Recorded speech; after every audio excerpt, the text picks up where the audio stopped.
the council meeting on May the 12th. Please stand for the national anthem.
Good evening.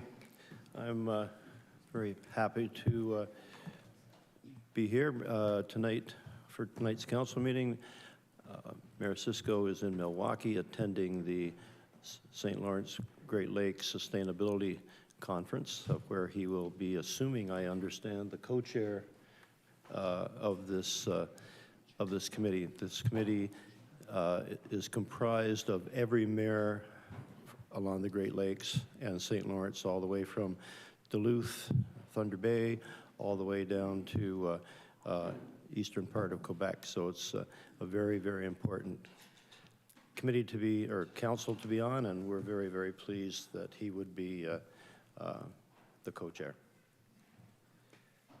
Yes.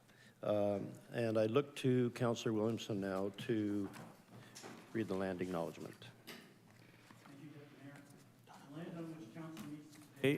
The land on which council meets today is the traditional territory of the Haudenosaunee, Anishinaabeg, Attawandaronk, and the Mississaugas of the Credit First Nations people, many of whom continue to live and work here today. This territory is covered by the Upper Canada Treaties and is within the land protected by the Dish with One Spoon Wampum Agreement. Today, this gathering place is home to many Indigenous peoples made up of First Nations, Inuit, and Métis. The Dish with One Spoon Wampum Agreement should remind us of our responsibility to ensure the Dish, the territories on which we live and work, is never emptied, and that we take care of the land and its inhabitants in a way that ensures its future sustainability. Thank you, Councillor. Excuse me. First of all, from the Mayor's report, and it is a bit of a lengthy report that Councillor Cisco prepared for us.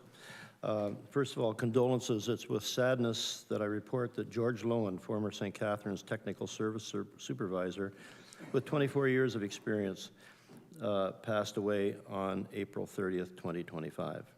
Flags at city facilities have been flying at half-mast over the weekend in honor of Mr. Lowen. On behalf of the council and city staff, we offer our condolences to the family and friends of George. Some news and updates. Today is Multiple Chemical Sensitivity Awareness Day, MCS.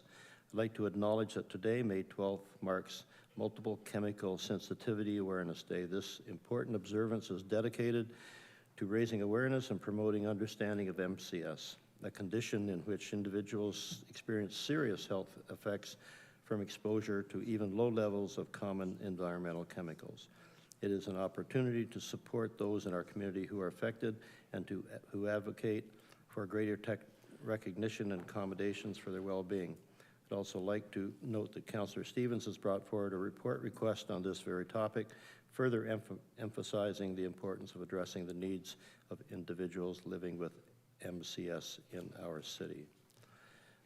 On May 1st, we were joined at City Hall by folks from Community Living to officially kick off Community Living Month with a flag raising. The month of May shines a light on the importance of inclusion and the role we all play in making sure everyone feels welcome, supported, and valued. Community Living St. Catharines works every day to break down barriers and create opportunities for people with intellectual disabilities, whether it's through employment support, housing, or helping people fully participate in community life. Their commitment helps build a city where everyone belongs. Thank you to their incredible team for everything they do to strengthen St. Catharines. Earlier this month, we were joined by the team from the Niagara Community Foundation to raise the flag for Leave a Legacy Month, a reminder that anyone can make a lasting impact in their community. It's inspiring to see people across Niagara showing that generosity doesn't have to be big to be meaningful. Whether it's a gift and a will, volunteering time, or supporting local initiatives, these actions all help build a stronger, more caring city. Congratulations to Niagara Community Foundation on 25 years of incredible work connecting donors to causes and helping strengthen our community. On May 5th, we raised a flag at City Hall to kick off Children's Mental Health Awareness Week with our friends at Pathstone Mental Health. This week isn't just about a flag, it's about shining a light on the importance of mental health for kids and youth in our community. Mental health is health, and no child or family should ever feel alone in facing those challenges. A huge thank you to Pathstone for everything they do to support, care for, and advocate for young people across Niagara. Thanks to the community and to city staff, Councillors Stevens, McPherson, and Ratzlaff, and volunteers who assisted in the city's 2025 Spring Tree Giveaway event earlier this month, helping us enhance our urban tree canopy by planting 500 new trees. Benefits of a healthy tree canopy include reduced stormwater runoff, cleaner air, and captured greenhouse gases that contribute to climate change. Keep an eye this fall on our social channels and stcatharines.ca/tree giveaway for news of our 2025 fall tree giveaway registration and tree pickup dates. Thank you to everyone who joined us at the Port Weller Community Center for the Sunset Beach Renovation Project information session last week. For those who couldn't attend, the session provided updates on the upcoming enhancements to the Sunset Beach, including improved parking, upgraded trails and picnic areas, a new playground, a reconstructed boat ramp, and shoreline protection measures. Construction is set to begin in late spring. Stay informed about this project's progress by visiting stcatharines.ca/sunsetreno. On Saturday, I was joined by the mayor, members of council, and the family of the Friends of Councillor Joe Kushner as we celebrated the renaming of Woodgale Park to Joe Kushner Park. As many of you know, Councillor Kushner is the longest serving city councillor in St. Catharines history, approaching 50 years of continuous public service, proudly representing the residents of St. Andrews Ward. Probably the longest serving councillor in the province of Ontario and maybe all of Canada.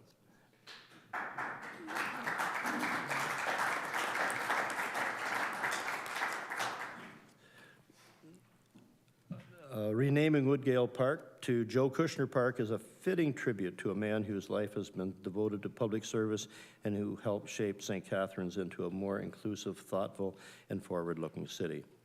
Thank you to council and the community for supporting this initiative and the Kushner family for sharing Joe with the city for so many years. So on behalf of council, Joe, thanks for everything you've done in all those years. It's been a treat serving with you, that's for sure. And I think every one of us here, with maybe the exception of Councillor Mako, who's only been here for a week,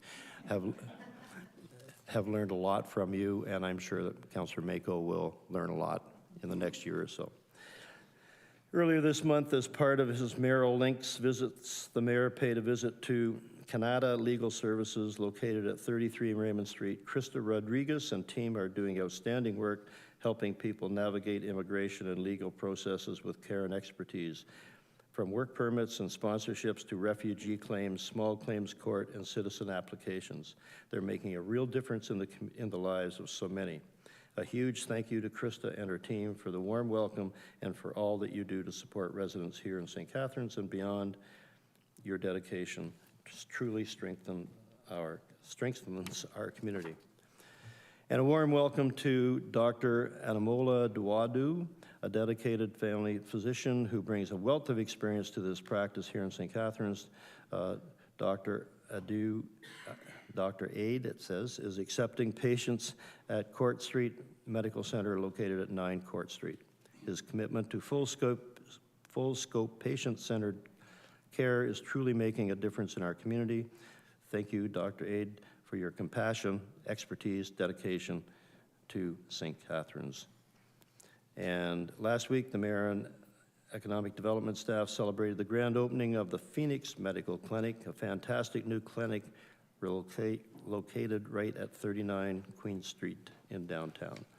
Phoenix Medical Clinic is more than just a place of care. It is an investment in the health and well-being of our community with services including family medicine, walk-in care, and on-site cardiac investigations. They are here to support residents of all ages right in the heart of our city.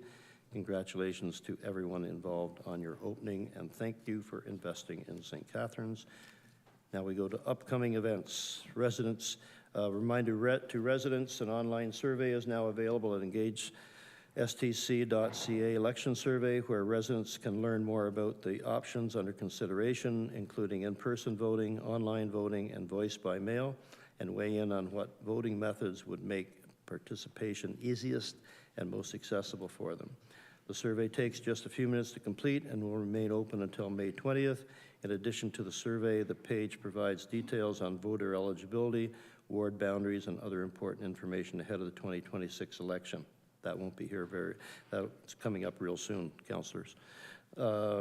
Feedback collected through the survey will be compiled and presented to City Council as part of its decision-making process regarding voting methods for 2026. Residents can visit engagestc.ca/election survey to complete the survey.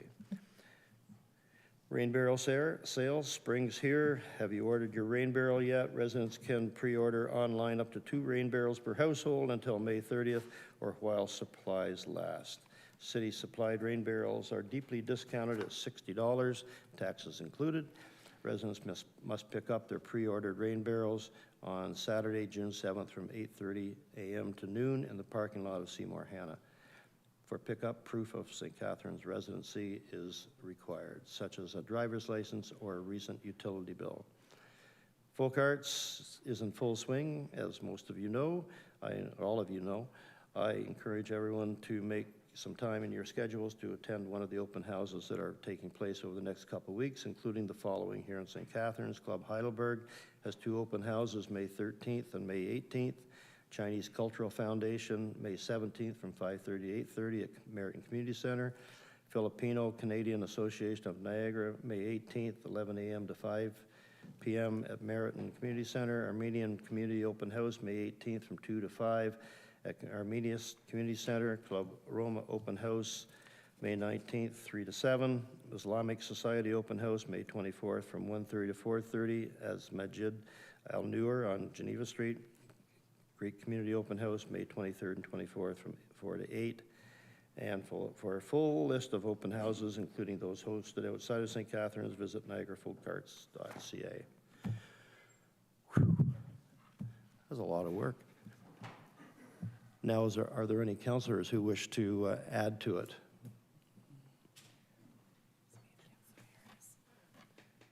Councillor Harris.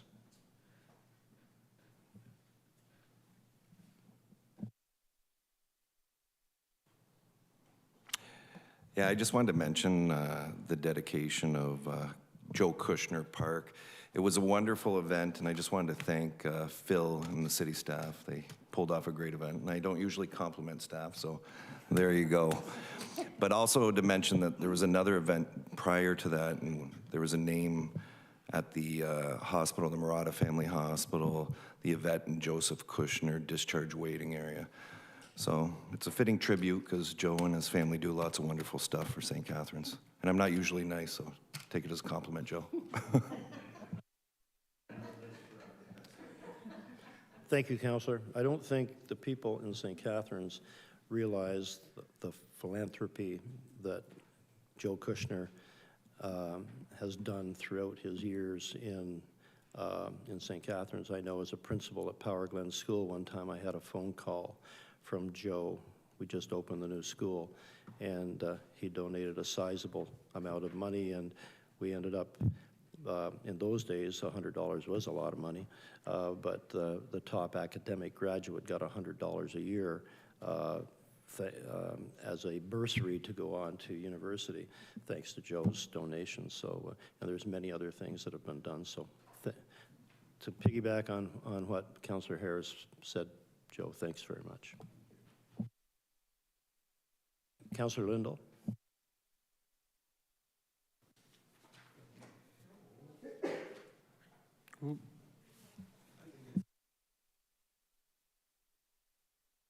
I was in trouble over there. Thank you, Mr. Deputy Mayor.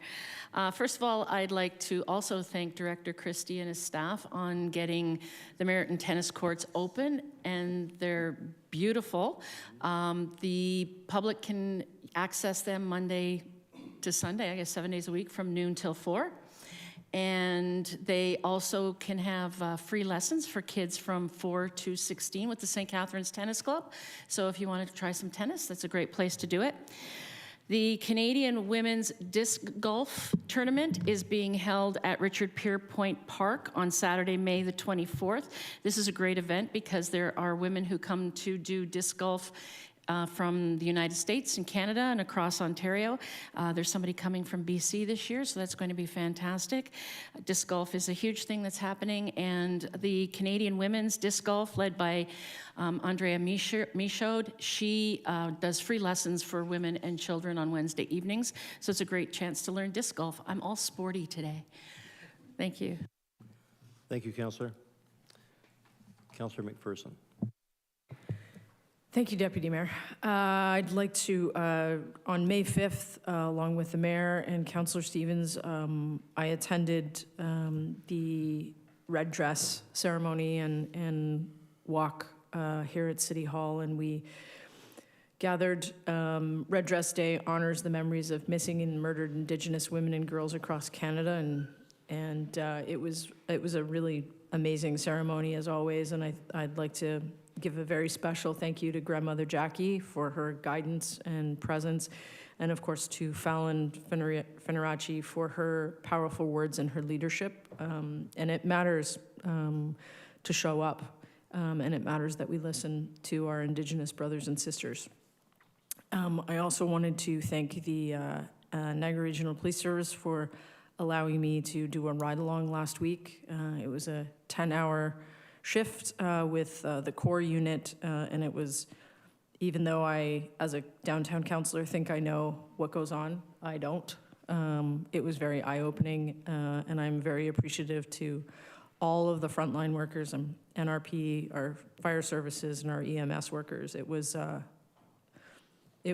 something.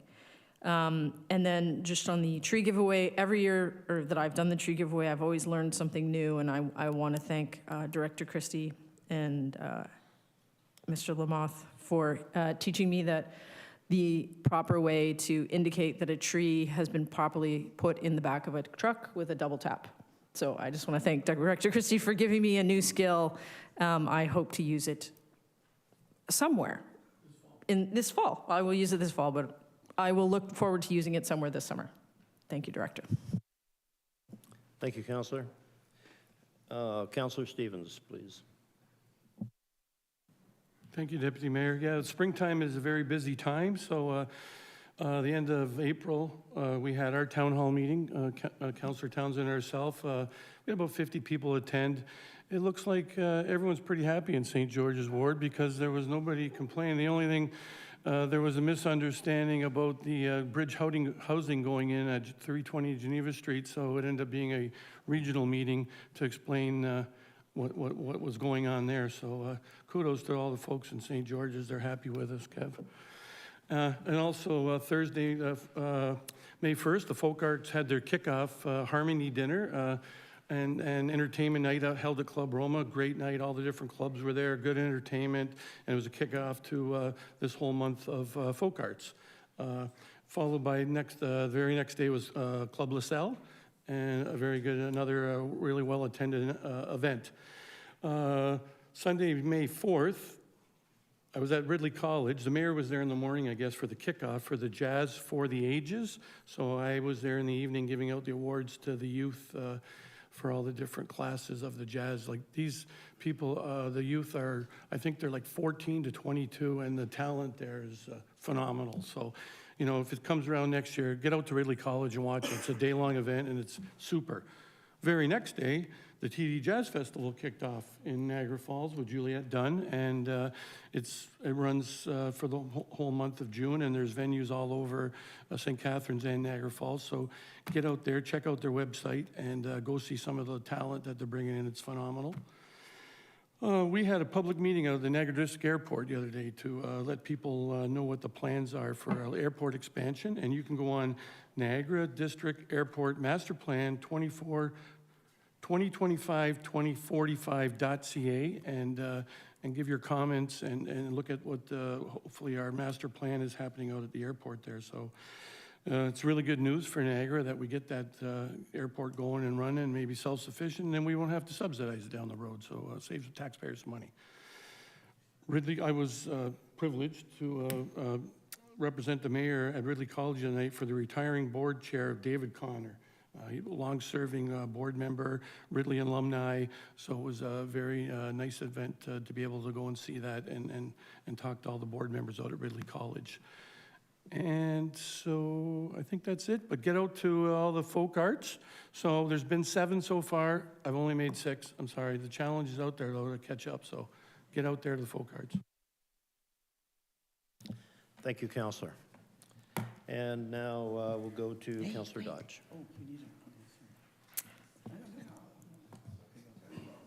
Thank you, Mr. Deputy Mayor. I just wanted to mention that Friends of Malcolmson Eco Park are going to be having their native plant sale, and it will take place on May 24th from 9 to 1 p.m. And they're going to be selling things such as native wildflowers, trees, grasses and shrubs, vegetable seedlings, native seeds, and much more. And it's a cash-only event, but they would love to see everyone out to come and buy some of the native things that they have available. Thank you. Thank you, Councillor. And to add to that, the Friends of Malcolmson are going to be doing a tree planting in honor of Councillor Garcia. It was going to happen a couple Saturdays ago, but the rain wouldn't allow it. And talking with Doug Walls, who's the chair, they're going to postpone that until early in the fall, so that we'll let you know when that happens. Councillor Townsend. Thank you so much, Deputy Mayor Phillips. Just to provide the Councillor Townsend report from the last few weeks. I know people have been wondering what I've been up to. Been able to attend some of the St. Catharines Falcons games. I want to congratulate the St. Catharines Falcons on such a fantastic season. They did lose last night, unfortunately, to Chatham in the Sutherland Cup finals, but it's quite a testament for a team to go that far right to the Ontario final. So congratulations to Coach Bealby and the Falcons on a stellar season. This past weekend, was able to attend the St. John's Ukrainian Communities Open House. It was fantastic. The food was phenomenal. Learned some new dancing moves, so looking forward to putting those to use at a future event. I also do want to thank those who did attend the St. George's Ward Town Hall. It was the largest attended town hall across any ward, so we're always quite thrilled to have the passionate speakers and questions come towards us. Most of them were directed at the mayor, but we certainly did have some well-attended and great discussions with people in St. George's Ward. So thank you to all those who did show up. And last but not least, the St. Catharines Athletics are kicking off their season this Wednesday, 8 p.m. at Canada Games Park. They do take on Toronto Beaches. I encourage everyone to get out and cheer on the Athletics, who will be hosting, they are hosting the Minto Cup this year. So It's going to be a great season for the athletics, so get your tickets, get up there, and looking forward to seeing you up there. Thank you. Thank you, Councillor. Councillor Miko? Thank you, Deputy Mayor. The upcoming Victoria Day weekend is a big weekend in Port Dalhousie, and the Friends of the Carousel volunteers have reminded me to invite the community to the opening of the Lakeside Park Carousel. The 2025 regular season opening is on Saturday, May 17th at 11 a.m. Still only a nickel a ride, and I just wanted to give a shout out to those Friends of the Carousel volunteers. During the campaign, they invited me kind of behind the scenes to Jean Sauvé School where they do all the maintenance. And it's amazing how much time and effort those volunteers do to get those animals in tip-top shape. Not everyone gets to see what happens in between the seasons, but it's incredible the time and dedication, whether they're painting, just polishing them up, doing any little repairs that need to be done. It's going to look absolutely fantastic. So encourage anyone, bring your friends, bring your family. It's only a nickel, any donations as well. May 17th, 11 a.m. Thank you, Councillor. Yes, I've been behind the scenes there too, and it's amazing to see the painters and the carvers that are working there, and they have people coming from Mississauga on a regular basis to paint the horses during the wintertime. It's very impressive. Councillor Williamson.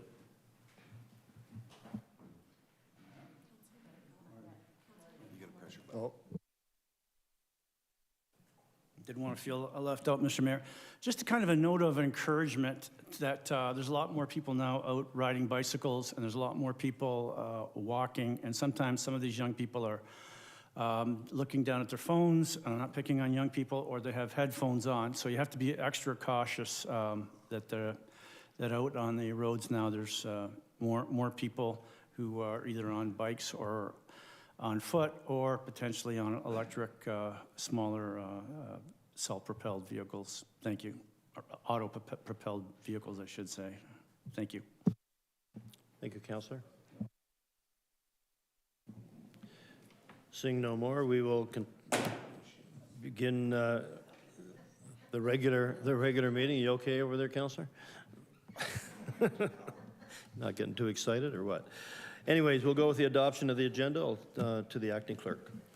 The following amendments have been made to the agenda this evening. Staff provided a memorandum advising council of the change to the staff recommendation to item 7.1, the public meeting report PBS 045-2025, as the recommended holding provision related to the servicing capacity, H30, is no longer required and may be removed.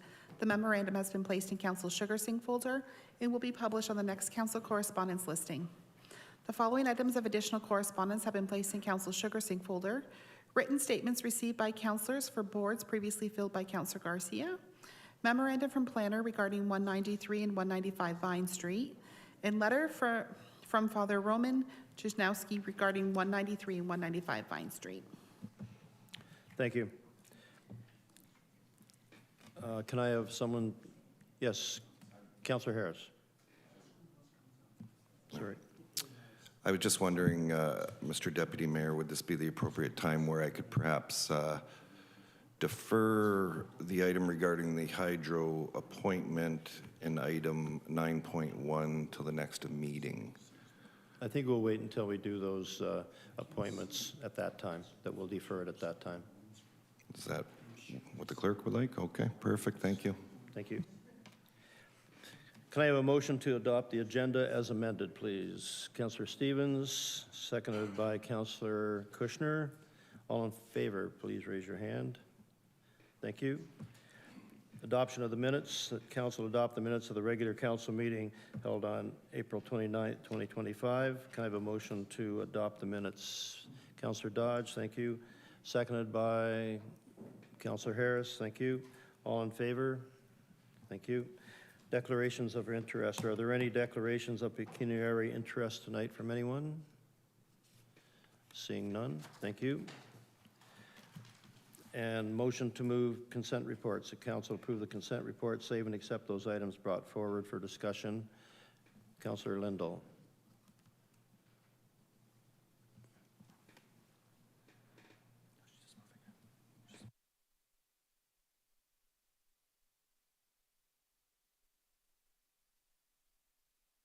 Thought you were going to bring something forward. Okay, my mistake, sorry. and there's no seconder required for that. I'll look to the clerk to read the list of consent reports and call the recorded vote. Today's consent agenda, item 6.1, Financial Management Services Annual Investment Report as of December 31st, 2024. And item 6.2, Planning and Building Services, Building and Development, Housekeeping Amendment to City's Fence Bylaw 2014-68. Councillor Lindell. Yes. Councillor Dodge. Yes. Councillor Harris. Yes. Councillor Kushner. Yes. Councillor Mako. Yes. Councillor McPherson. Yes. Councillor Miller. Yes. Councillor Ratzlaff. Yes. Councillor Stevens. Yes. Councillor Townsend. Yes. Councillor Williamson. Yes. Deputy Mayor Phillips. Yes. That's carried. Thank you, Councillor. Council. Consent reports to the clerk. Or I'm sorry. We're going here. Okay, we're going to the public meetings now. Purpose of this public meeting is to ensure that sufficient information is available for the public and council to understand the proposed recommendation report, application to amend the official plan and zoning bylaw 2013-283, subject lands 195 Vine Street, and to provide the public with an opportunity for input before council's decision. If a specified person or public body as defined in the Planning Act or the registered owner of the land does not make an oral submission at the public meeting or written submission to council prior to council making its decision, they are not entitled to appeal the decision to the Ontario Land Tribunal, OLT. If a person does not make an oral submission at the public meeting or written submission to the council decision, that person may not be added as a party to the hearing of any appeals by others without the permission of the tribunal. The public meeting will proceed as follows. Staff will explain the recommendation report, application to amend the official plan and zoning bylaw and staff's recommendation. The agent will present and council will have an opportunity to ask questions at that time. Members of the public wishing to delegate were advised to register by 9 o'clock today. No one has requested to speak. The deadline to submit additional written comments not previously published on the council correspondence list was 12 o'clock today. One person has submitted written comments. Is there anyone in the that wishes to speak who is in attendance tonight? I submitted an email just about what was going on with our backyard. They took down a tree. Yeah. Do you wish to come forward to speak as part of the presentation, or? We did get your email. I remember getting your email, and it was responded to, I understand. Do you continue to, or do you wish to speak to it later on, or?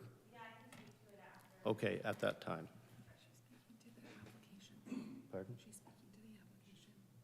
The zoning bylaw, the official. I'm not sure. The comments are related to the official plan amendment or the zoning bylaw amendment.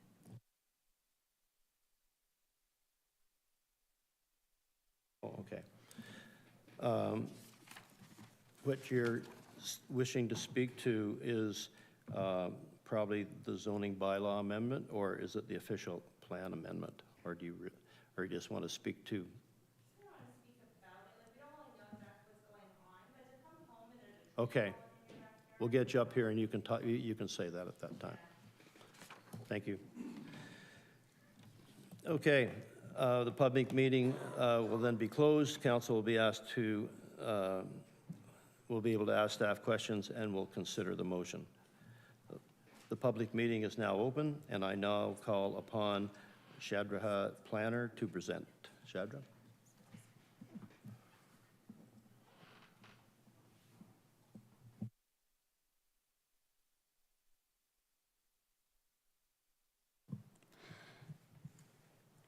Good evening, Deputy Mayor, Council members, and everyone joining tonight's public meeting. My name is Shraddha Arun, planner with the city. Tonight, I'll be presenting planning staff recommendation for the official plan amendment and zoning bylaw amendment application for 195 Vine Street. The applicant has applied to amend the city's official plan to redesignate the property from low-density residential to medium-density residential, and amend the city's zoning bylaw by rezoning the property from low-density residential R1 zone to medium-density residential R3 zone with site-specific provisions. The intent of these applications are to permit additional density on the site. The site-specific provision would address the reduced minimum lot frontage, reduced landscape buffers for the proposed parking area, reduced minimum side yard, and reduced number of parking spaces. Here is an aerial image of the subject lands outlined in red, located along the Vine Street, immediate north of Niagara Street and close to Provincial Highway QAW. The subject lands have an area of 0.64 acres with a frontage of 24.5 meters. Currently, the site is vacant as the existing structures have been recently demolished. A bit of the background on the site. In January 2024, a consent application was made to sever the rear part of 193 Vine as part 2 in the image to be merged with 195 Vine Street as part 1 in the image. The existing house at 193 Vine in part 3 as shown in the image was proposed to be retained. Applicants are still required to clear the conditions and of consent before January 24, 2026. A holding provision has been recommended until these conditions have been cleared. Here are some of the pictures of the subject property before and after the demolition of the house.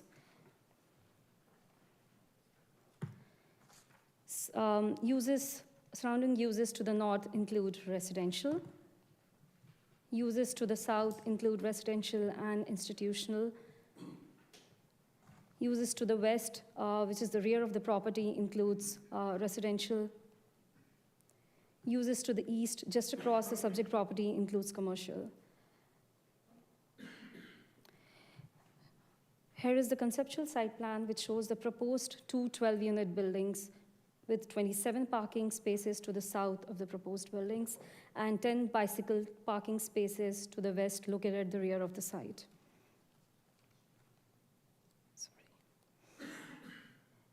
These are the conceptual elevations for the proposal. The image on the top is the front elevation along the Vine Street, and the image below shows the side elevation in front of the parking area.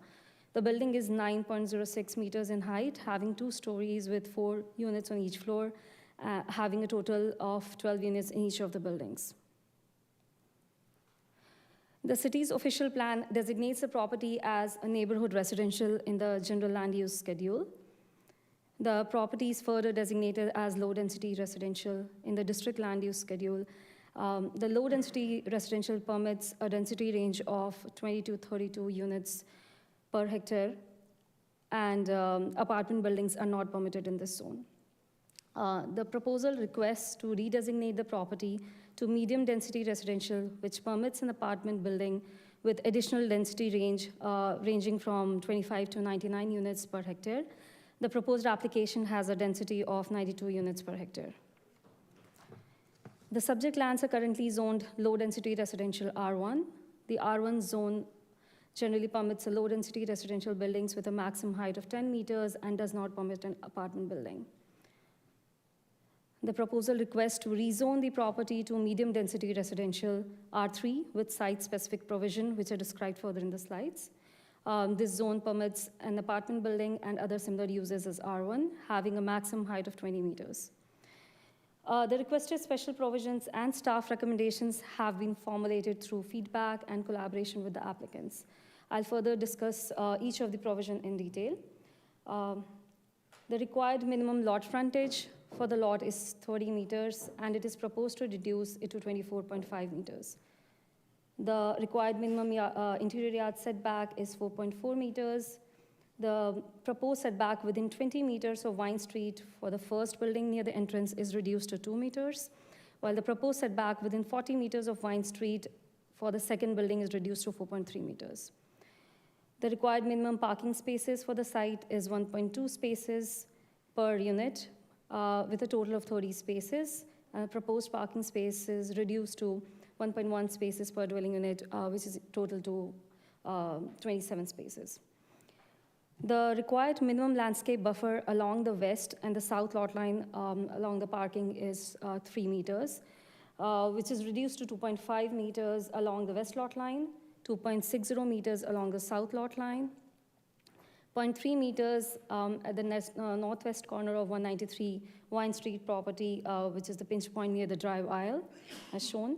1.50 along the east interior lot line abutting 193 Wine Street on the side of the parking, and 2.40 along the south interior lot line to 193 Wine Street property. Further, holding provision 29 has been recommended by staff to be applied that prior to any development, all conditions in the consent application be cleared by January 24, 2026, before the consent expires. Staff have evaluated the proposal against provincial and regional policies and have determined the proposal is consistent with and conforms to those policies. Staff have reviewed the proposal against official plan policies and are satisfied that the proposal conforms to the intent of the plan. The application was circulated to both internal and external agencies and internal city departments for review. No objections were received for the proposed amendment. An open house was held at City Hall in March 2025 to present the proposal. Concerns received to date included concerns regarding flooding into adjacent properties, which are addressed by the applicant's engineer. The rainwater on the subject property will be directed via catch basin to the city storm sewer system under Wine Street, and it has been explained by them that the site will be graded to prevent surface drainage from entering adjacent properties, with rainwater being controlled and directed to underground. Concerns related to insufficient sewer capacity, an updated functional servicing report has been submitted by the applicants on April 22nd, 2025, with a detailed comprehensive review of the sewer catchment to the satisfaction of the city. City's engineering staff have reviewed the revised report and are satisfied that there is sufficient capacity for the proposed development. Concerns regarding traffic volumes during construction phase and after the development, and street parking at intersection of Wine and Niagara Street. Construction management plan would be required given the constrained nature of the property during the site plan application stage to be reviewed by the staff. The city's transportation staff and regional traffic staff have reviewed the proposal and have no concerns with the proposed development. Lastly, the concerns with the removal of the shared boundary trees at the rear portion of the site. A tree preservation plan will be submitted at the site plan stage to address the preservation of any shared boundary trees located on the neighboring properties. Staff would like to note that the city has no bylaws regulating privately owned trees, and the trees on the subject property land may be removed. A detailed landscape plan would be required at the site plan stage to address any details of the landscape buffer and trees provided as the part of the proposed development. This slide shows an amendment to staff's earlier recommendation to add the holding provision 30, which was to address the insufficient sewer capacity on the site. A revised functional servicing report was submitted by the applicant's engineer. City engineering staff have reviewed the revised proposal, which entailed through a thorough analysis of the sewer catchment area associated with the subject property. The revised report demonstrates that the proposed development can be accommodated without causing or contributing to the surcharging of any municipal or regional infrastructure. City staff are satisfied that there is sufficient capacity for the proposed development. Further, a memo has been provided to the council recommending the holding provision 30 will not be required based on the revised information. In summary, the staff are of the opinion that the 2 blocks of 24-unit apartment building is an appropriate development, and that council approves the proposed official plan and zoning bylaw amendment. The proposal is consistent with the provincial planning statement 2024 and conforms to the Niagara Regional Official Plan and current city plan. Thank you.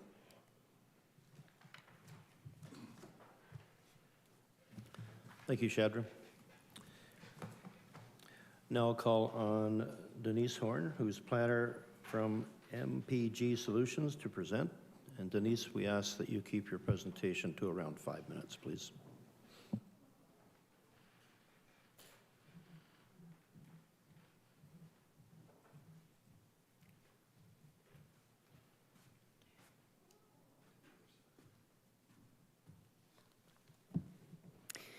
Great. Thank you, Deputy Mayor and Council, and thank you, staff, for your very detailed presentation this evening. We appreciate it. My name is Denise Horne. I am the Manager of Heritage and Policy Planning with NPG Planning Solutions. I have with me here Aaron Butler, who's Principal Planner, and Anthony Inferna, who's with Hallex Engineering as well. So, 18 slides in 5 minutes. Shraddha has already given you a very great overview, so we'll just sort of skip to the highlights. So you already know where the property is located, just off of Vine and Niagara. So just to give you a quick overview, we're talking about apartments, stacked townhouses. So the City of St. Catharines regulates stacked townhouses like apartments, and this is a proposal for stacked townhouses. So if you take a look at the image on the screen, the yellow blocks there are the 2 blocks for development, and there's sort of the red hatched line. So essentially, these are 2 blocks of back-to-back stacked townhouses. So on the top of the red line, you have independent units, and then the bottom of the line, you have the units. So they're back-to-back that way. So 4 units for each floor, just to give you a sense. Proposed height, 9.06 meters, which is actually less than the residential R1 surrounding it, which has a maximum height of 10 meters permitted for a standard 2-story dwelling. So this is just to give you a sense there. You can see sort of the cross section. So where that line sort of cuts through the 3D rendering, there's where there would be essentially like a split between the different units that are back to back with one another. There was a focus on context-sensitive development here. So balconies have been removed from the side elevations, as you'll see, so there aren't going to be impacts for neighbors to the north. Residential neighbors to the north. And then the access points to the building are actually from the narrower sections, which front onto Vine. And that is to ensure that the streetscape along Vine Street maintains a certain streetscape characteristic that's more in line with the existing residential dwellings that are there now. And then so for access, as you can see in the 3D rendering, to access the bottom level, you'd take the stairs down, and then for the 2 top floor units, you would head up, and then there's a common landing area there, and then you could carry straight through for the middle unit or continue on in internal stairs for the upper floor unit. So just to give you a sense of how the stacked towns are proposed to be laid out. So you already know that the surrounding areas are primarily residential, commercial, institutional. What I'll just highlight is the blue dashed line running across Curry Street, right? So you'll know that as Facer Street, of course. Just highlighting that that is designated to become a mixed-use corridor and an intensification area with 3-story development happening there. So what that means is that we're going to see more density in this area, which is directly adjacent to the subject property. And one of the things that the Garden City Plan commits to is providing more transit access where there's going to be intensification. So we know that there's going to be support for ongoing transit access in this area and directly adjacent to our property. The nearest transit station is about 150 meters from our front property line. So this is just an overview of all the surrounding community amenities. So there's lots of different things around, medical clinics, schools. You'll know that the Fairview Mall is just a little to the west there, approximately a 13-minute walk. And there's quite a few parks in the vicinity as well to support residential development. And then the transit options. So the regional transit is shown in orange, and the bikeways or the Niagara Region Strategic Cycling Network is shown in the blue there. So various options for transit aside from personal automobiles.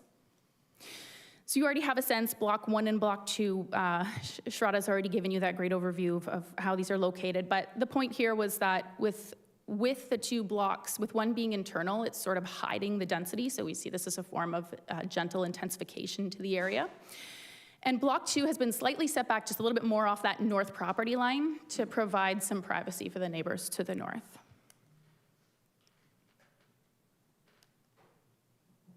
Bicycle parking has been provided, so there is a covered bicycle area for long-term storage.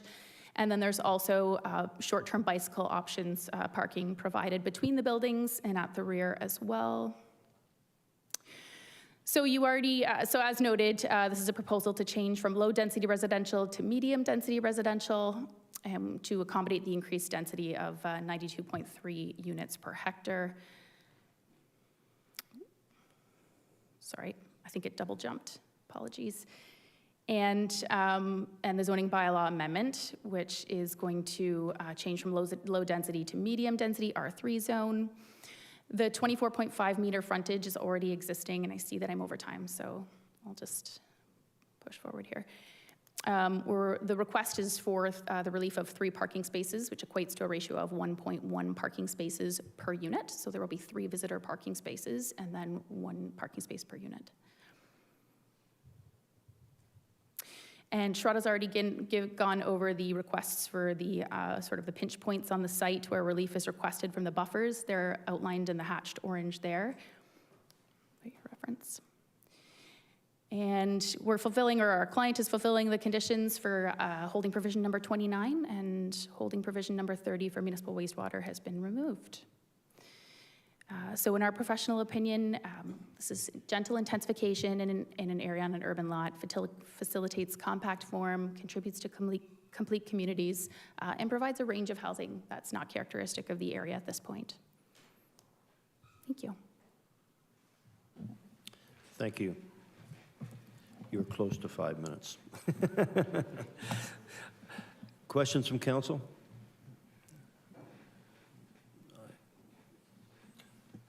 Councillor Williamson. Okay, I'm a little bit unclear. Has one house already been demolished? Okay. Yeah, through the deputy mayor, yes. Okay. Actually, the existing dwelling on the property has since been demolished to fulfill the conditions of consent. But the 2 red brick older homes they're on your property and they're in your ownership? So through the deputy mayor, 193 Vine Street and 195 have not yet merged, but the listed heritage property on 193 Vine Street will remain.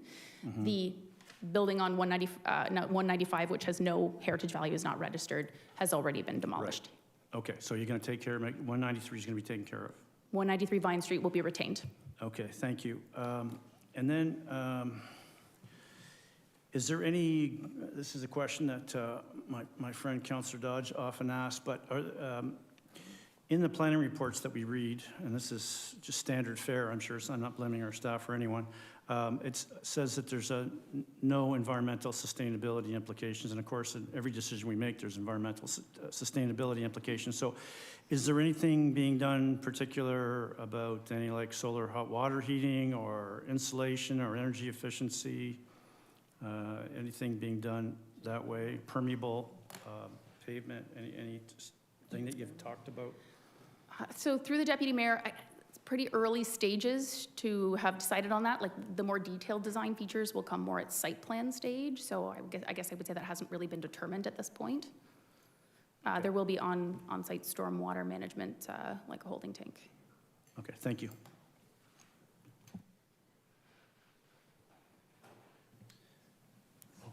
Councillor Townsend? Oh, I'm sorry, Councillor Stevens, I see your lights on. Thank you, Deputy Mayor. Just I want to clarify on page 4 of your presentation. I'd just like to get a better idea of how you access the units. I see like the front elevation shows steps going down. So like what do you go down and is there like a little common area you split off to the sides? And same with the middle, and then upstairs, is it 2 staircases going to each side or 1 in the middle? Or like, that drawing doesn't really clarify, I'd just like to know. Right, so through the deputy mayor, so on the conceptual rendering there, you see the sort of little gray piece that juts out, right, just at the grade level there. So that would be the grade level. So you'd go below grade to access the below grade unit. And then to access the upper units, you would head up that staircase, right, to a common landing. And then from there, there's an internal staircase to take you to the very top. Yeah. All right, okay, yeah. It was a little bit confusing on the drawing, didn't you think so? Yeah. Yeah, I think that's it for now. Thank you. Thank you, Councillor. Councillor Townsend? Thank you, Deputy Mayor. Yeah, that was one of my questions. My other question is certainly a lot of, there's some old trees on the site. Is there plans to, when the project is done, to replant some of the trees that have been removed on the site to encompass and incorporate into the design that's being completed? So through the deputy mayor, a tree inventory plan has been required. That would come at site plan stage. So that has not been done yet. And there is a landscape plan, that conceptual landscape plan that's been prepared. So trees that have been proposed are red maple, sugar maple, maidenhair, pin oak, have all been proposed to, and then some coniferous trees as well, eastern spruce, I believe, to replace the perimeter trees. Thank you for that. And through you, Deputy Mayor, my other question is a lot of, when these infill developments happen, a lot of neighbors are very concerned about privacy. From what I do see in your design, there will not be any balconies or balconies that overlook into other people's yards. Is accurate, correct? Yeah, through the deputy mayor, that is correct. Yeah, there was a conscious decision to minimize glazing or the amount of windows, right, on the side elevations, not have balconies. There will be a 1.8 meter board fence perimeter surrounding the perimeter of the property, and then the trees as well. And then on the north property line, a hedge is proposed above the stormwater management chamber, which would grow to a height of about 2 meters to provide some greening there as well as privacy. Thank you for that. And my final question, through you, Deputy Mayor, has there been any talk about having solar panels on the roof to, some green initiatives? I know my colleague and I talk about them all the time, including Councillor Dodge and Councillor Williamson. Any solar panels or green initiatives being added? Through the deputy mayor, that has not been discussed at this point. Thank you. Thank you, Councillor. Councillor Dodge.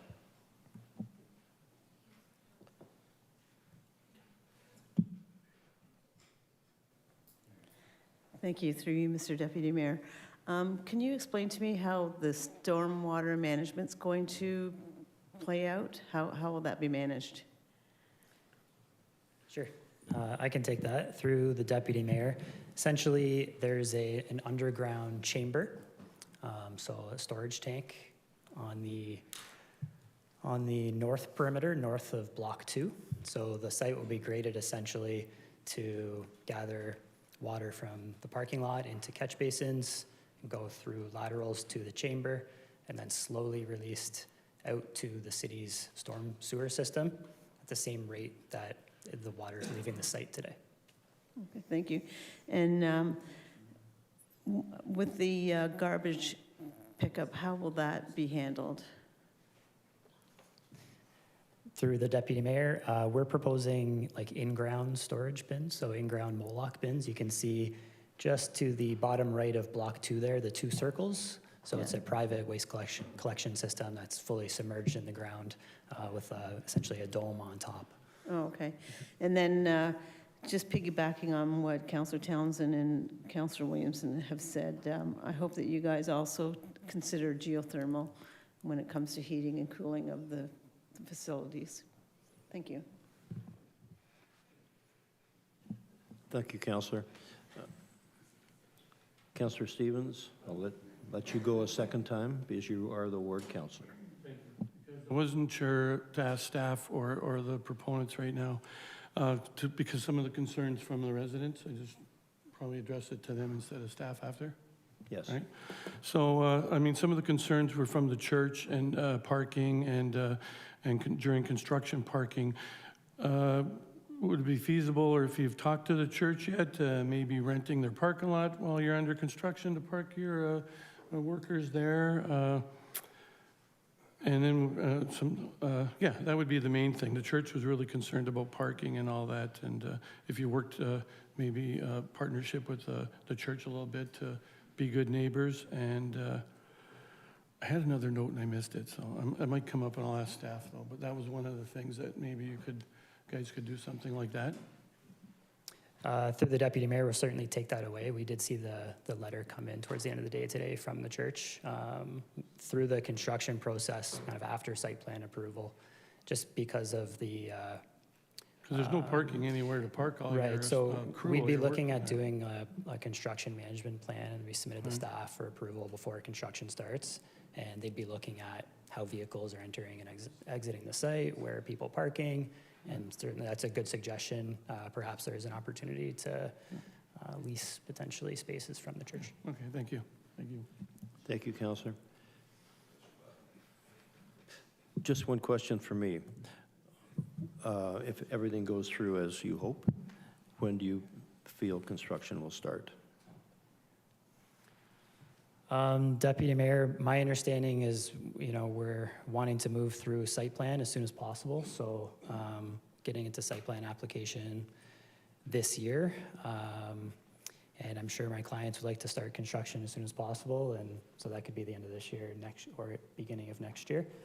And so a project like this, I would think would take probably upwards of 18 to 24 months for fully construction of both buildings. Thank you. Thank you very much. Who would like to speak? Please come up, and when you come up, just give us your name and your address, and you feel free to voice your concerns. I did send a very long email to most councilors, but I didn't know where Councilman was, so. That's okay. Thank you, Mark Stevens, for getting back to me, because that was greatly appreciated. Go ahead. So I'm Amy. I'm at 26 Rolls, which is located behind the building lot, a little bit off to the corner. Becky back there, she lives 2 houses down. She's also a neighbor that's behind this facility. So I have brought in pictures I did share with the contractor. We came home from work the one day, unexpected that they were gonna start on this site already. The tree starts coming down, we go to the backyard, there's big gouges in our backyard, the tree's down. It's just like I'm shaky about it. Like, it's not nice to come home and it's like, I don't know if this is gonna happen, right? So, like, I didn't even know they were gonna start building yet, and you come home and your fence is destroyed, there's big gouges everywhere, and my boyfriend calls the contracting company and he gets hung up on. Sorry, that's not my problem. That's your problem, it's your yard. So we're dealing with that, along with, I brought in some pictures about the flooding in our backyard. So this is the current flooding. Sorry? I've seen them. You've seen them? Okay. Pass them around. So that's the current flooding in the backyard. So we had huge trees, big willow trees that would soak up that water. Now the willows are gone, the tree line is destroyed, and there's nothing to soak in that water. Right now, the ground behind us, where they're gonna be building, is up and we're down. So even if you downgrade that down, we're still on that downward slope. So I would appreciate if there was something for the neighbors that we can take some of the drainage away from our backyards. We do have a lot of flooding. Another issue is the congestion in that area. I don't know if anyone's drove down during rush hour coming over the bridge on Niagara Street, trying to get through Niagara Street, Vine Street, Facer Street. Do you know how many accidents there are there? People getting hit by cars, people trying to cross the road with kids, dogs, on bikes. There's a lot of accidents that take place in that spot, and it's very congested. So you're gonna add all this construction, you're gonna add all the people coming to work on the construction vehicles. Where are they parking? You don't know if they're parking at the church or are they parking on our road? Where are they going? So I just wanted to voice my opinion and say, it is what it is. I can't stop it from happening. Can't stop the building, but please just respect our property and maybe even just to put a notice on our mailbox saying, we're gonna cut down a tree today and come check that situation out. When we say our backyard has all this damage to it, no one came to look. I sent all these pictures out, and you just got back to me today saying, well, you know what, we'll fix your fence and we'll help you. We spent hours in the backyard trying to clean up willow branches and great big trees, and our fence is just crunched. We have a dog, we have a 6-year-old. It's not safe for them to play back there. So, thank you for your time. I don't know what else to say. Thank you. Questions from council? Councillor Dodge? Thank you. Through you, Mr. Deputy Mayor. Thank you, Amy, for coming and sharing your thoughts with us this evening. We did see your email earlier, and I know that Mark got back to you. With seeing those pictures, is that just since they've cut that down? Or no, so that's regular before the tree was gone. That is what happens when we get a heavy downpour. So that's about 24 hours of rain. Okay. If you add snow to that mix, so let's say we have about 2 feet of snow in addition to a rainfall, we can canoe in our backyard. Okay. So that is how much rain we get. So you put out in a parking lot, and you put in a fence, and you don't have any of these trees to soak up the water, and you downgrade it into the middle, where's the water going in my backyard? Okay, thank you. And to have a 6-year-old, I don't want her drowning in our own backyard, Yeah, you know? Yeah. So it's a lot. thank you. Thank you. Councillor Townsend? Councillor Townsend? Any other questions? Thank you, Deputy Mayor. Thank you, Miss Amy, for coming in today. Thank you. Certainly did see your email and certainly a lot of concerns I share with you. Just, it sounds like you've been in contact with the developer to assist with the costs of some of the damage and the cleanup. Yeah. It sounds like they've been cooperating. Is that? So they are going to come and help us. We did do a lot of the cleanup ourselves. Yeah. We still have the divots. We bought $80 worth of grass seed to replenish the grass. Our gardens were pretty much destroyed. The trees in our yard were pushed over from the damage from the willow coming down. It was a 100-year-old willow tree that came down. There was 2 of them. And the one fell right on our fence. It's all over our backyard. So we have kind of cut up some of the branches and the trees and raked it all to the side and put down fresh dirt and seed. Thank you for sharing that. I do have another question. Are you, obviously it's, you know, the damage and the removal of trees, in regards to the proposed development that you did see tonight, do you have concerns with the size of it? And clearly I do understand the concept too of them being higher in the water, so certainly that'll have to be addressed, but I'm just curious your thoughts on the design and the... I'm really concerned with the design. So first of all, you're putting the garbage bin right at the corner of my backyard. And we do have a rodent problem. We do have rats in that neighborhood. So you do want to be cautious with that, even though it's underground. I think there was 27 parking spaces, but they said we can house up to 90 people. Where are all these people going to park? You can't really park on Vine Street, so you are going to have the overflow over at the church or on the street behind, which is our street, Rolls Ave. So you'll end up with parking all along the street because there won't be parking for people that are visiting. So you're going to have an abundance overflow of parking. When I asked, how many people can it hold? It can hold up to 90. This facility could have 90 people. How are you going to fit 90 people in this small little space in the backyard? I just feel like they're all kind of on top of each other. And the congestion, it's so much congestion on Niagara Street, Vine Street, Facer Street. It's a very, very busy intersection. Okay. Thank you for that. Thank you for coming in today. And I've been by the church. I'll certainly come and knock on your door and have a look for myself. Thank you. Thank you. And I just appreciate moving forward, just to put a note at my door saying, hey, this is happening today, or just a notice. Councillor Williamson?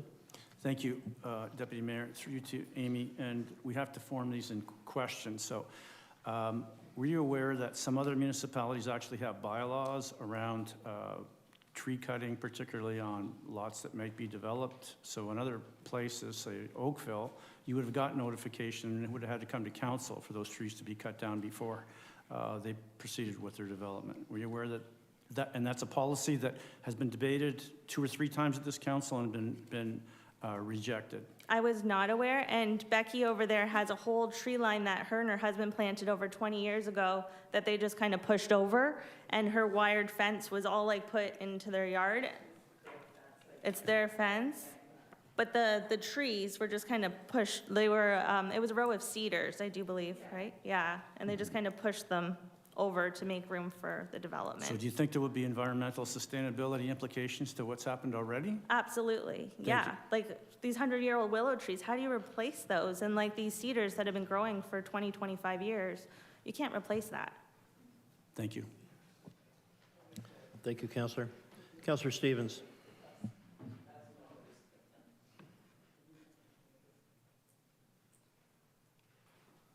Thank you, Deputy Mayor. Again, form of a question. So to make you aware, so the water issue, one of your water issues problem, I think with them having their catch basin, that actually hopefully will benefit you because your water might be going into their catch basins and slow release out to things. So that would be a good thing, yes? I'm just concerned because the grade of it goes up and then down into the middle, and then our backyard is kind of... And then you're concerned about the garbage. The garbage, just so you know, in case you didn't see it on the plan, it's in the middle of their property. It's not near yours. Okay. So that's and those mollusks are actually in the ground, and they're actually better than dumpsters and stuff for rodent control, so. Yeah, because we do have that issues shouldn't with be an rats in that issue, area. I'm just saying, so hopefully that will be good. So I'm just, some of these things, we've seen different development. This one seems to be, it might benefit you, I would hope.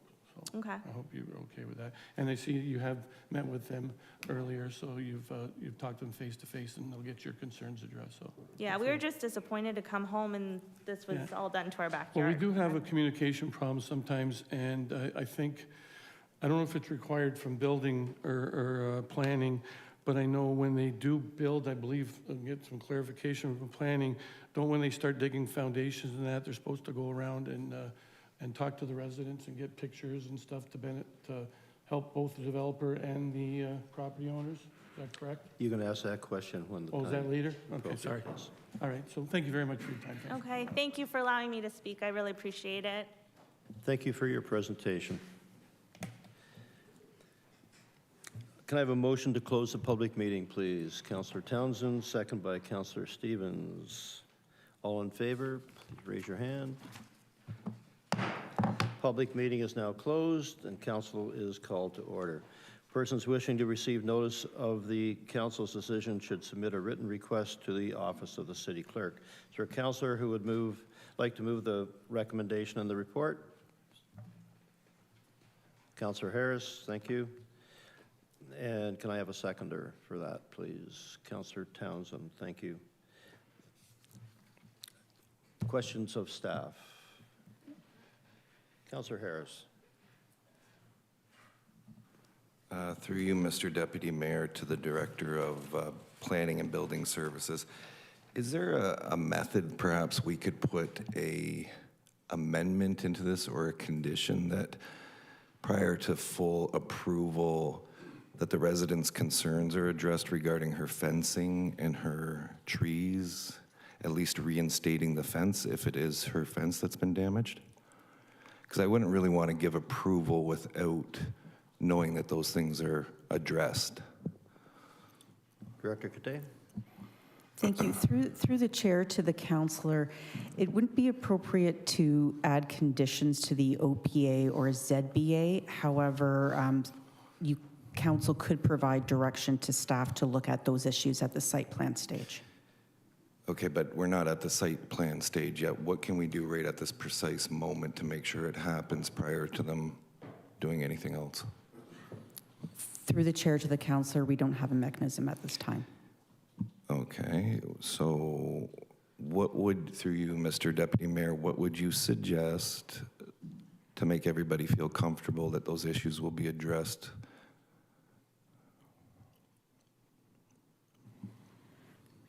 Through the chair to the councillor, should it be council's desire, they could direct staff to ensure that boundary fencing has been installed to city's satisfaction through the building process. We can do that on the site plan agreement. Furthermore, with regards to the trees, one of our requirements to the site plan process is a landscape plan where we will be looking to ensure that the tree plantings will be done appropriately and with species that are native to the area. So would we put that in here as a direction? I guess through you, Mr. Deputy Mayor, to the director? I would suppose we probably could. As long as the director's comfortable with that direction. Okay, and then my next thing is if they're going to start construction, how will we know, like I guess because you back onto a lot of neighbors, proper hoarding, and I guess through you, Mr. Deputy Mayor, to the Director of Planning, will that be part of the site plan agreement where proper hoarding will be put up? Perhaps like, plywood and block it off, or fencing, construction fencing? Through the chair to the councillor, there are Ministry of Labor requirements for fencing a property when excavation is taking place, and that will be a requirement through the building permit process at the site. Okay, perfect. That's it. That's it for me. Thank you, Councillor. Councillor Townsend.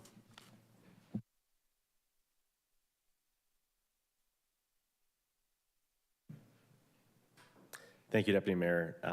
Certainly some things were brought to light tonight that I didn't see the video from Miss Amy actually until now. I didn't know there was a video there, so I apologize to that, but I do appreciate her being here tonight to share what's happening.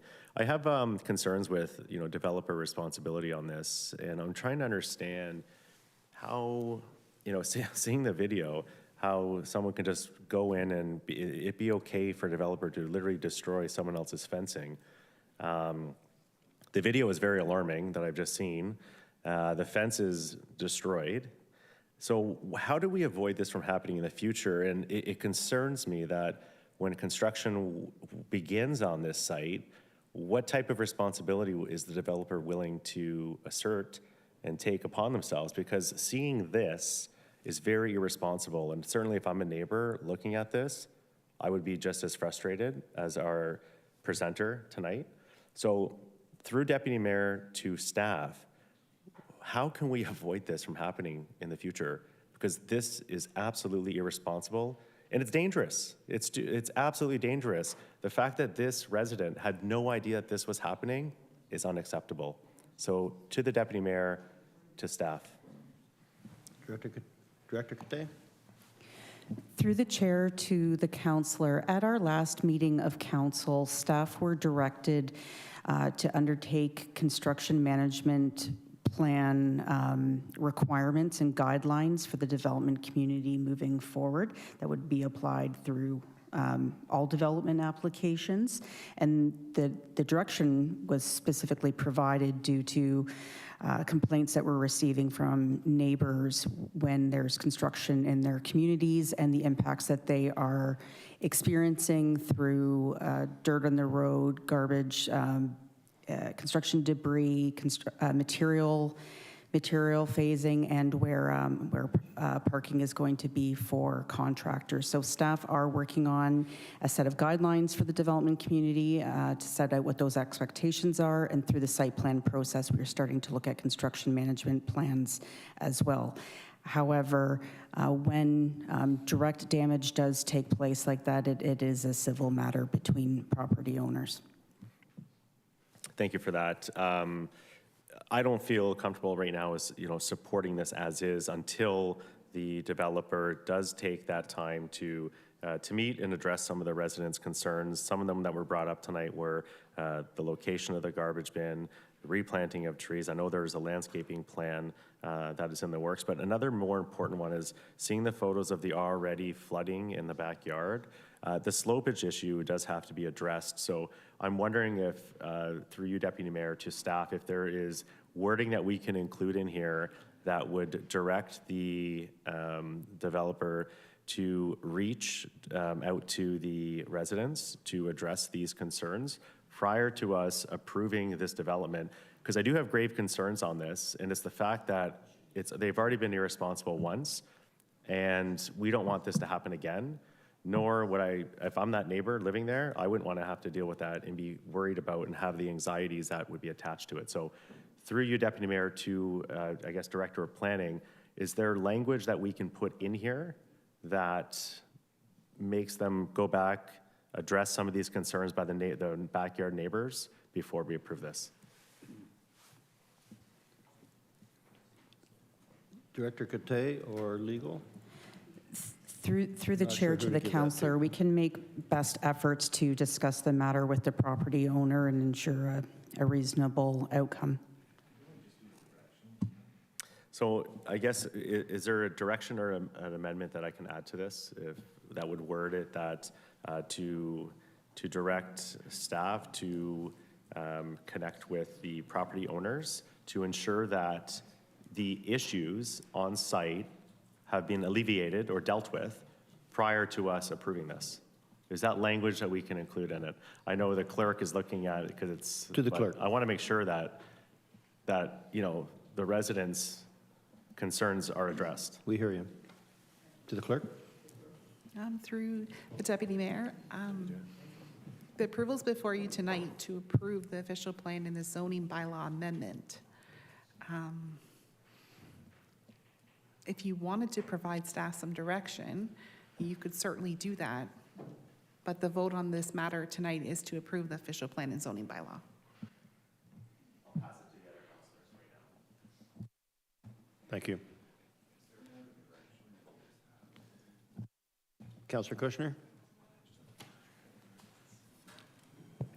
Thank you, Mr. Deputy Mayor. I have two questions. The water ponding on the property the developer has and the irrigation system they're suggesting, will that assist the neighbors or will it magnify the flooding on the neighbor's property?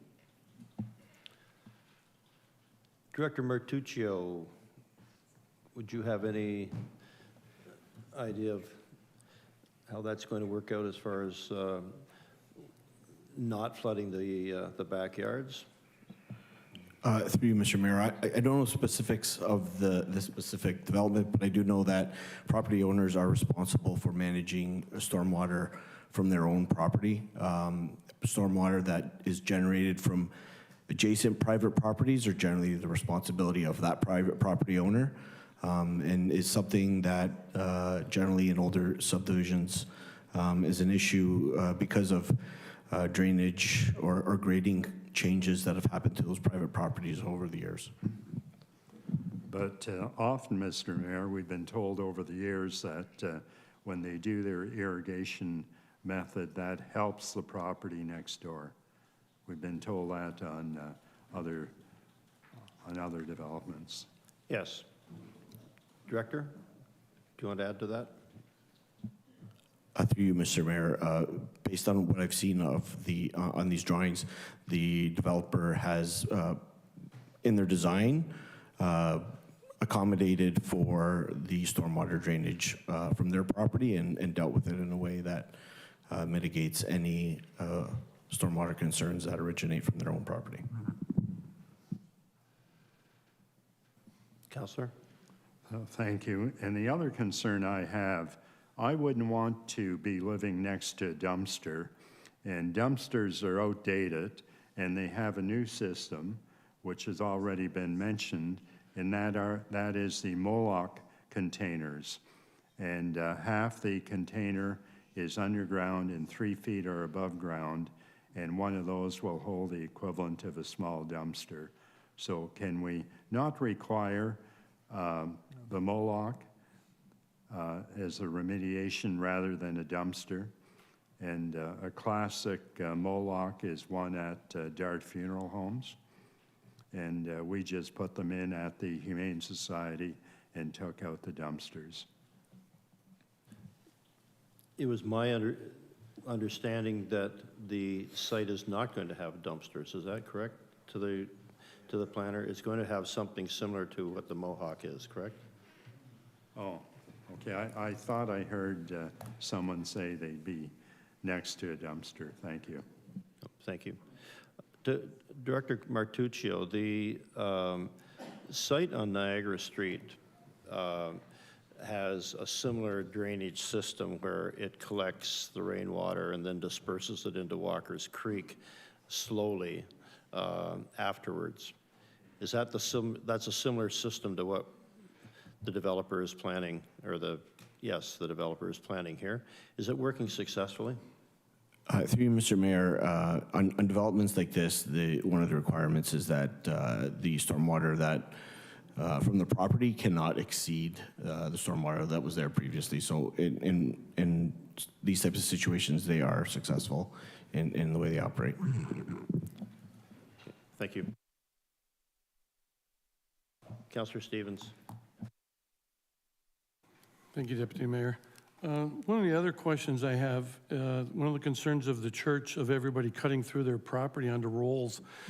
I believe the church had a gate at one time blocking off the access, and they don't have one now. Was that a requirement of fire that they got rid of that, or the church? I don't know if the chief would know anything about that. Sorry to blindside you there. But I'm sure back in the day, I remember growing up there was a gate. Now they don't have one. I mean, that's the church's issue, but I don't know if we told them they couldn't have that anymore. So I don't know if something we can get back to me. Who are you directing that to? Oh, sorry, the chief, because it'd be a fire thing. Chief, fire chief? Sorry. Yeah. So sorry. So where you'll need a microphone. Yeah. So where the Orthodox Church, everyone cuts through their park lot and goes out to Rolls. Now, I believe one time they had a gate to block off access, and they don't have that anymore. And I don't know if, did we make them take it down because it was a fire thing, or they just did it themselves, or what, so. Yeah. So, Sorry. but I don't know if it was a requirement of fire Excuse me. safety. Chief? Do you want to answer the question, please? Through you, Deputy Mayor, to the councillor. I'm looking at the map. I'm not aware of us forcing them to take the fence down. I can ask staff to report back on that and see if that was a requirement or not. Looking at the map, I don't think it was, but I Okay. can ask. All right, I appreciate that, because that would be, the church could address that concern, their concern, by putting a gate up if if it's not, it wasn't an issue with us, so that's one way for them to repair it. And it sounds like from the water catchment, hearing from the director, Marchuccio, that having the catchment basins, it takes away all the water that's already, what'll be on their property. And I think he was short of saying that it could actually help with other properties, and because you don't want to say it if it's not true, but it shouldn't address any extra water on the other properties. That's the whole plan with that mitigation thing, if I'm correct, is that they catch all their water, none of the extra will go anywhere else. Correct? Right, thank you, sir, for that.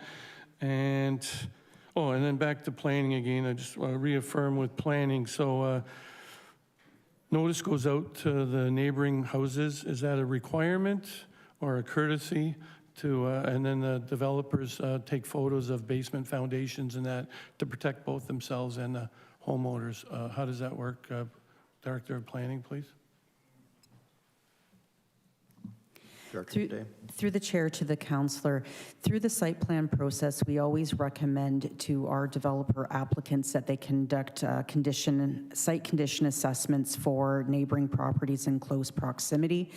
The purpose of this is to visit properties, take an inventory of their current condition, take photographs as a protection to both the developer and the neighbors should any damage occur during excavation or construction practices, that there is a point of time benchmark to establish proof of damage.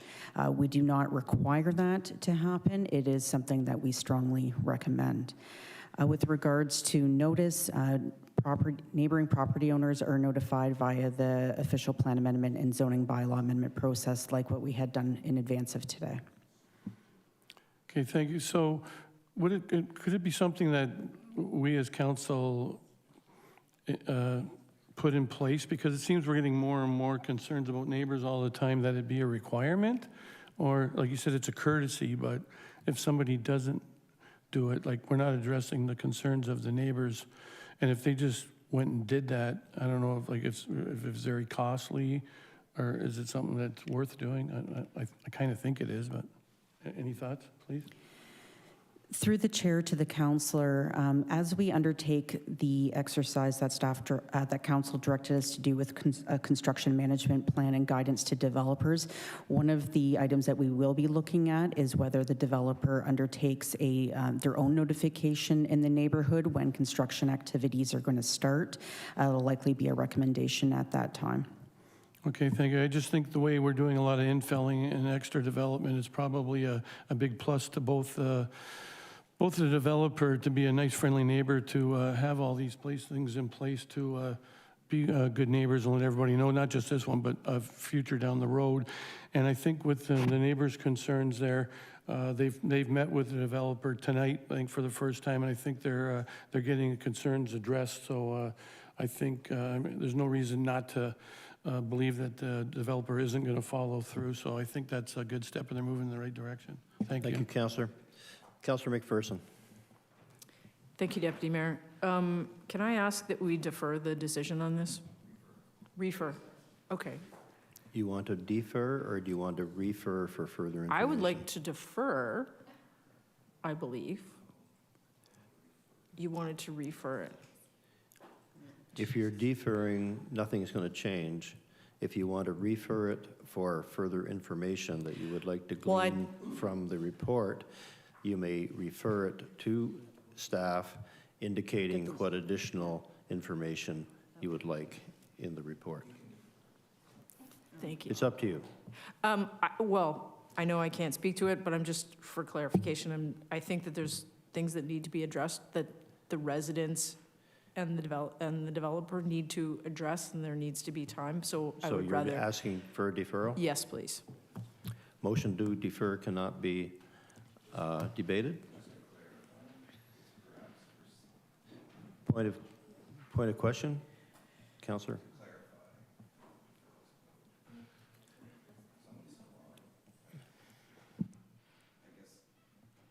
If we defer this, that will allow time for staff to follow up with the contractor that certain things have been addressed through you, like. But you haven't indicated what things you want addressed. If it was referred, if you were referring to staff asking for particulars of staff going back to, going back to the developer to clarify something, that's a referral. If it's a deferral, you're just going to say, okay, we're going to do it in a month, and nothing's going to change. Is that correct, CAO? Through Mr. Mayor, it would be a referral. I'll look to the Director of Planning just to provide the guarantee. Through the chair to council, a potential solution here could be that council refer the matter to staff to bring forward to May 26, include with a response, written response from the developer as to how they've dealt with the matter with the residents. Is that satisfactory, Councillor McPherson? Okay.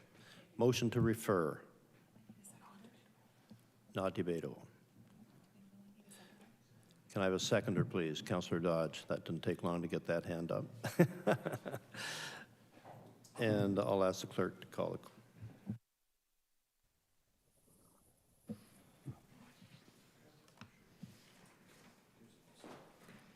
Just going.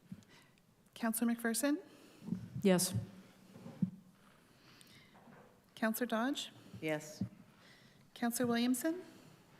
Yes. Councillor Townsend? Yes. Councillor Stevens? No. Councillor Ratzlaff? Yes. Councillor Miller? Yes. Councillor Harris? Yes. Councillor Kushner? Yes, could we put a time limit on it? I had my hand It's up. for May 26th. Okay. Councillor Lindell? Yes. Councillor Mako? Yes. Deputy Mayor Phillips? Yes. That's carried. Thank you, Council.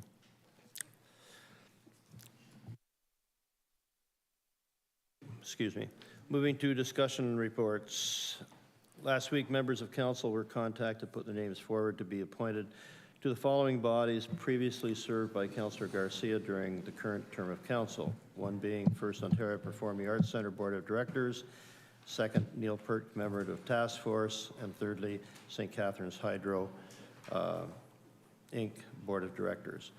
No councillors have put their name forward to the Neil Pert Commemorative Task Force, you know the one I mean.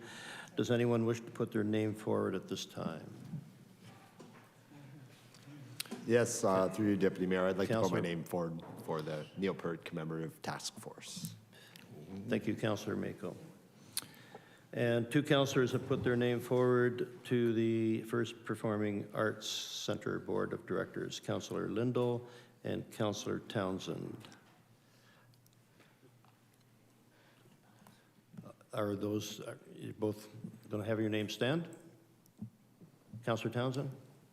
Thank you, Deputy Mayor. I think that one will have to be dealt with tonight because I think if Councillor McPherson can confirm, there's a very important meeting tomorrow for that board. So I think that one will have to be dealt with this evening. Thank you. So you're withdrawing your name? Did you say? No, you're leaving it? Oh, okay. So we'll have a ballot on that one. Thank you. And three councillors put their name forward to St. Catharines Hydro Board of Directors, Councillor Stevens. Excuse me, Mr. Deputy Mayor, I wanted to defer that. Councillor Ratzlaff and Councillor Williamson. Yes, Councillor Harris.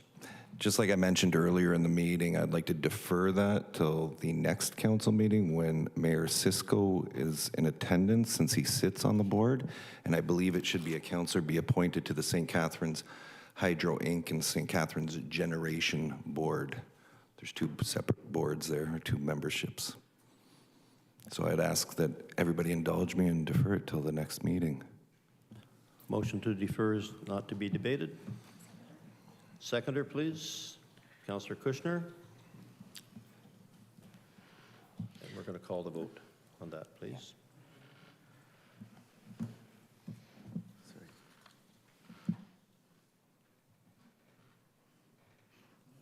Councillor Harris?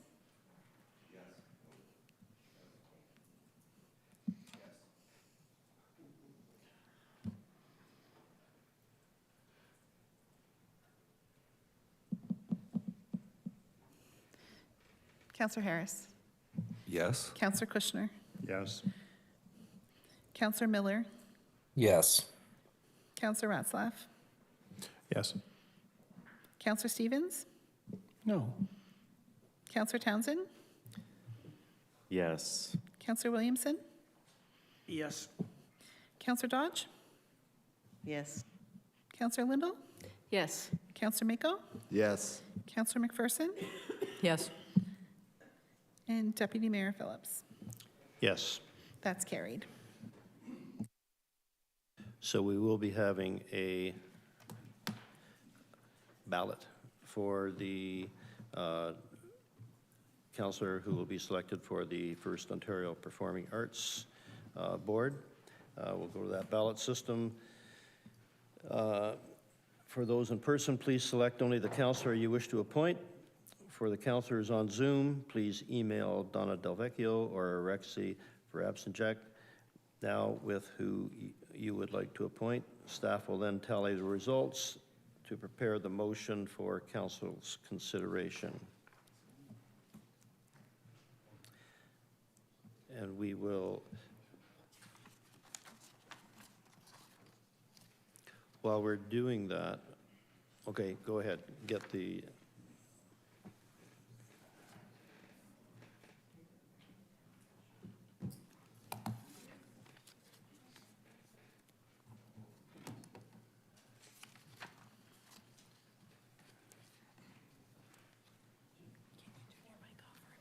pardon?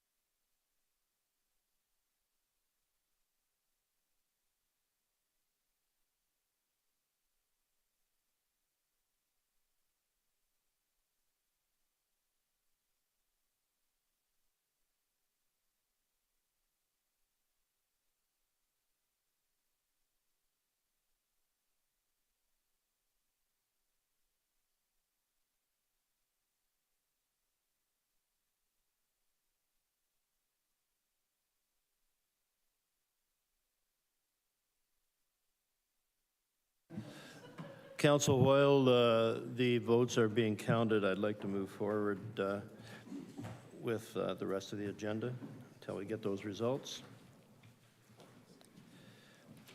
First of all, motions, I don't have any. Anybody have a motion that they want to bring forward tonight? Okay. Call for notices of motion. For the next, are there any notices of motions for the next meeting? Yes, there are. Councillor Townsend, you have 2 notices of motions. I do. Thank you, Deputy Mayor. There's 2 notices of motion. The first one is to address, I had a resident reach out from my ward about the pricing of the pier parking, so I'll be bringing a motion in regards to that. And then a second motion will be to an update to the sign bylaw when it comes to digital. And don't worry, it won't be a crazy update. I'll be working directly with our Director of Planning on an updated version of that. So I'll bring those motions forward to next meeting. Thank you.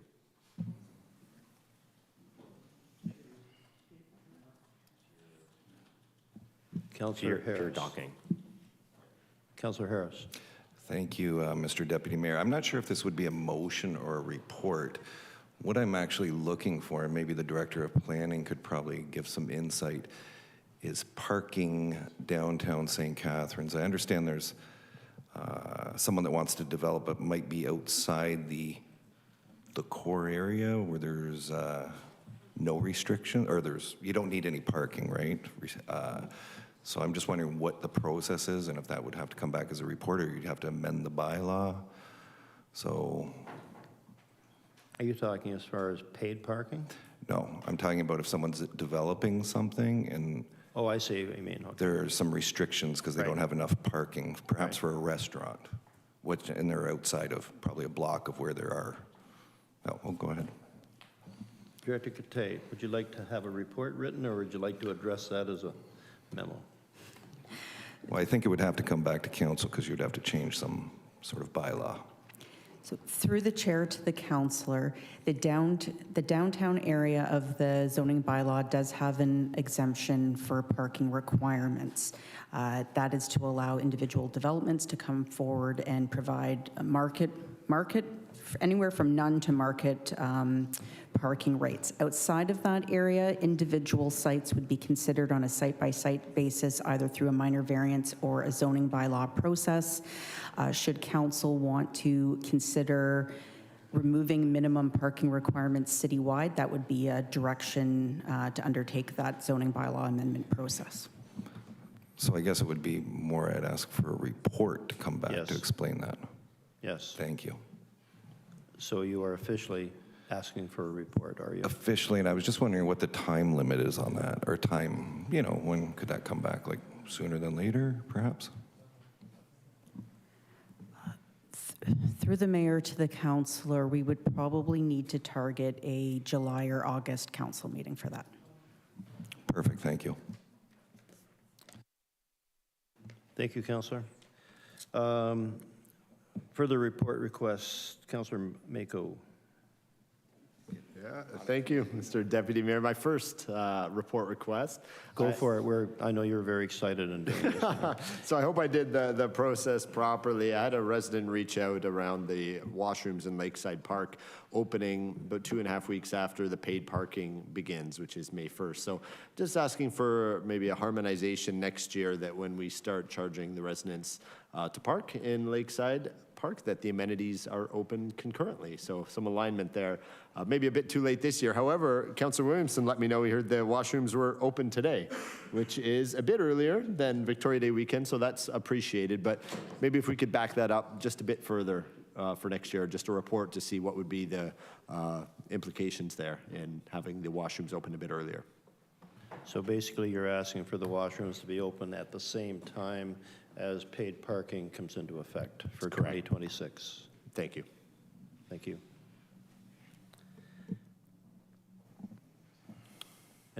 Councillor Williamson.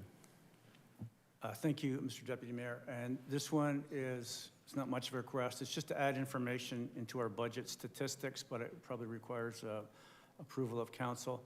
That we get more detailed statistics, including the number of property in arrears of property taxes, so we have a better handle on the information. You're asking for a report on that? Is that what you want? Report or just request, direction? Maybe direction. Okay. Mr. CEO, is that? Direction. Okay, thank you. Okay, we'll do that through a direction. Thank you.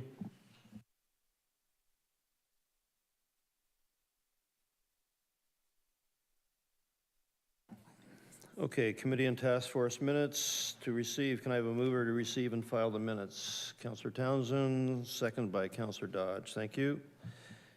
All in favor? Raise your hands. Thank you. Closed session. Looking to the clerk to read the reasons for going into closed session, of which there are two. Two items for closed session this evening: Community Recreation Cultural Services Economic Development and Tourism Services Realty, Property Matter Acquisition, Disposition, Use of Parkland Dedication Reserve Fund, closed session pursuant to Municipal Act 2001, Section 25, Section 239-2C, a proposed or pending acquisition and disposition of land by the Municipality of Local Board, Use of Parkland Dedication Reserve Fund, and Office of the Chief Administrative Officer, confidential update on negotiations pertaining to the umbrella agreement for the Academic and Cultural Arts Center downtown St. Catharines, closed session pursuant to Municipal Act 2001, Section 239-2K, a position plan, procedure, criteria, or instructions to be applied to any negotiations carried on or to be carried on behalf of the municipality or local board.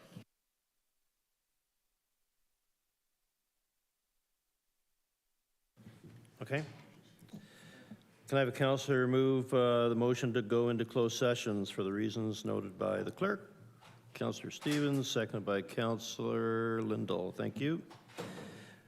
All in favor, raise your hands. Council, you'll now be moved to closed session.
I've been told that 8 o'clock is the goal, so we have 2 minutes.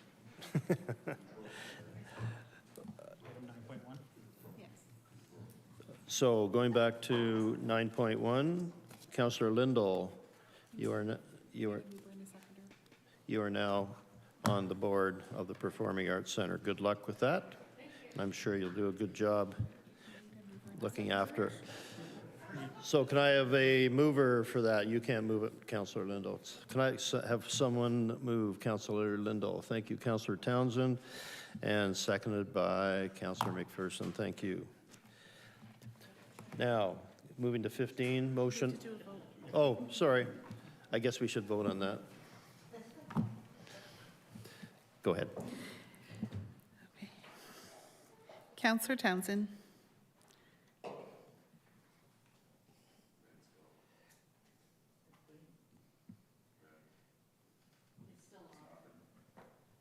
We're getting there. There you go. Councillor Townsend. Yes. Councillor McPherson. Yes. Councillor Miller. Yes. Councillor Ratzlaff. Yes. Councillor Stevens. Yes. Councillor Williamson. Yes. Councillor Mako. Yes. Councillor Lindell. Yes. Councillor Harris. Yes. Councillor Dodge. Yes. And Deputy Mayor Phillips. Yes. And that's carried. Congratulations. Number 15, motion arising from the closed session. 15.1, can I have a councillor to move the motion, please? Regarding community recreation, culture services, economic development, tours, services, and realty services. Councillor Ratzlaff, thank you. We have Lindell and Stevens. Yeah. Pardon? We have Lindell and Stevens to move in second, 15.1. Oh, for 15.1, sorry. Councillor Lindell and Councillor Stevens. Councillor Lindell? Yes. Councillor Stevens? Councillor Dodge? Yes. Councillor Harris? Did anyone do that? Yes. Councillor Kushner? Okay. No. Councillor Kushner?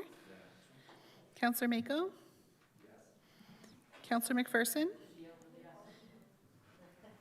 It was on voting mode.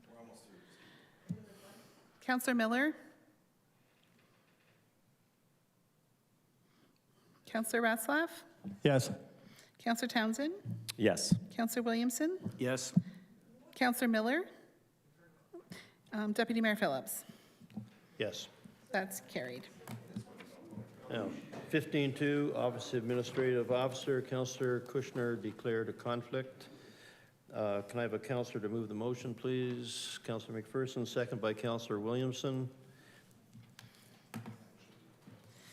Councillor McPherson?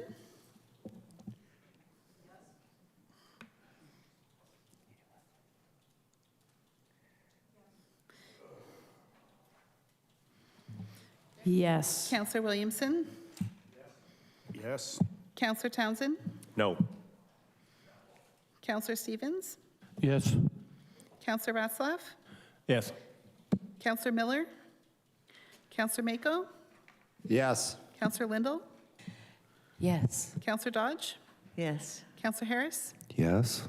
Councillor Kushner declared a conflict of interest, and Deputy Mayor Phillips. Yes.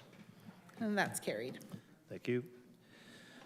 Okay, motions that the bylaws listed on the council agenda as A to I be read, save and except for C, G, and H be read a first time, considered, and passed, that they be signed and executed by the mayor and the clerk.